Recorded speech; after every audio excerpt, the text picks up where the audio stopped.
La situación humanitaria de los migrantes a nivel global es muy preocupante. Pensemos en Siria, Venezuela, Etiopía, Ucrania, Sudán del Sur, Centroamérica, pero ¿alguna vez se han preguntado cómo viven las mujeres migrantes, niñas y personas LGTBIQ+? ¿Cuáles son sus particularidades en estas situaciones de movilidad humana?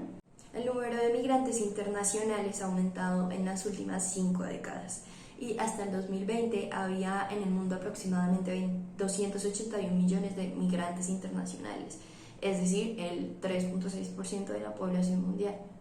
El cambio climático conlleva graves consecuencias sobre la migración, pues las tormentas, inundaciones, terremotos y erupciones volcánicas han llevado a que 12.1 millones de personas sean desplazadas en Asia. Pescadores en África Occidental migran desde las aldeas en la costa hacia las ciudades debido a la disminución de recursos pesqueros por la acidificación de los océanos. Poblaciones nómadas en África Occidental estén cambiando sus patrones para adaptarse al fenómeno de la desertificación, y en 14 países de las Américas se registraron 2,7 millones de nuevos desplazamientos. Y podría seguir. Otras grandes causas del desplazamiento y la migración son factores sociopolíticos como las violaciones de derechos humanos y los conflictos armados.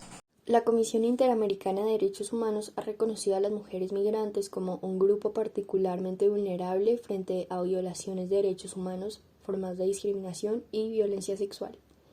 En situaciones de desplazamiento forzado y movilidad humana, el riesgo de sufrir violencia de género aumenta significativamente, afectando de manera desproporcionada a mujeres, niñas y personas LGBTIQ+.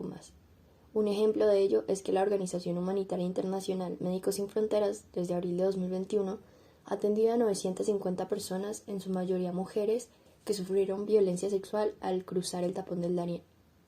La migración involuntaria amplifica condiciones de vulnerabilidad preexistentes y los roles tradicionales de género, por lo cual las mujeres y personas con identidades de género diversas son altamente vulnerables en el lugar de origen, tránsito y destino al cual se dirigen. Lo miro muy feo, piensa que todas somos iguales. Ahí está Veneca. A mí cuántas veces no me han dicho, ven, vamos, te doy 50.000 pesos, vamos. Pero no te voy a decir que no. La vida es más difícil de una mujer venezolana o colombiana es porque a veces los hombres se quieren sobrepasar con uno, más que todo porque tú eres venezolano. Los hombres piensan que porque uno está pasando necesidades o uno se salió de su país, a muchas nos ha pasado que por ser venezolana ya tú eres mujer fácil. En realidad la mujer vino aquí a trabajar. A algunas se les ha hecho difícil como a algunas no. En el derecho público internacional, en particular el derecho internacional migratorio, no hay un instrumento vinculante integral que establezca un marco para la gobernanza de la migración. Los constantes casos de violencia de género en el contexto de la movilidad humana parecen demostrar una vez más que el derecho, y en particular el derecho internacional, no promueve la igualdad de género y dignidad de las mujeres, y que las prácticas jurídicas no se realizan desde una perspectiva de género. No obstante, la Corte Interamericana de Derechos Humanos ha establecido importantes estándares de protección en distintas sentencias en las que aborda casos relacionados con migración y violencia de género.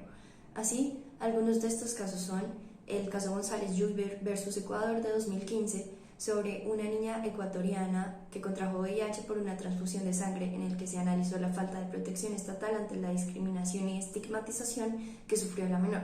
El siguiente caso es el de los trabajadores de la Hacienda Brasil Verde versus Brasil de 2016 sobre la situación de unos trabajadores migrantes en condiciones análogas a la esclavitud en una hacienda en Brasil. La Corte estableció que el Estado incumplió su deber de prevenir, investigar y sancionar la trata de personas y la esclavitud, afectando principalmente a mujeres y niñas migrantes.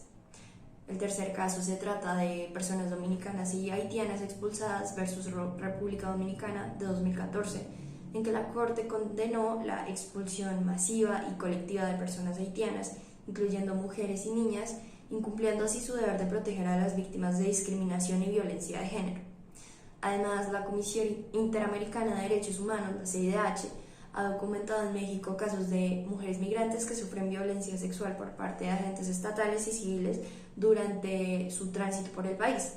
Algunos ejemplos son extorsión a cambio de no deportación, como ocurrió con una joven guatemalteca de 21 años que reportó ser extorsionada por un agente migratorio quien exigió tener relaciones sexuales a cambio de no detenerlo. En Chile, esta comisión informó sobre el asesinato de una adolescente trans migrante colombiana de 16 años en Santiago. Para que podamos hablar de una efectiva atención, protección y orientación a estas personas, debe darse visibilidad a su situación en la agenda pública y sistemas judiciales de los países. Deben solucionarse problemas estructurales de los sistemas de justicia como impunidad e ineficacia. Además, deben fortalecerse tanto a nivel doméstico como internacional los mecanismos existentes para la garantía de los derechos de estas personas. Por ejemplo, a nivel interno, en Colombia las mujeres migrantes cuentan con acceso a servicios de salud sexual y reproductiva en las sedes de Profamilia. Los servicios que prestan estas clínicas se centran en ginecología, obstetricia y urología. Se ofrecen servicios de anticoncepción, píldoras, dispositivos intrauterinos o subdérmicos y posibilidad de tratamientos de patología cervical e interrupción voluntaria del embarazo. Las víctimas de violencia sexual pueden contar con atención psicosocial y primeros auxilios psicológicos. Además, las víctimas tienen derecho a denunciar delitos ante las autoridades. Se deben fortalecer los servicios de cuidado de niñas, niños y personas dependientes y hacerlos accesibles a las mujeres en movilidad.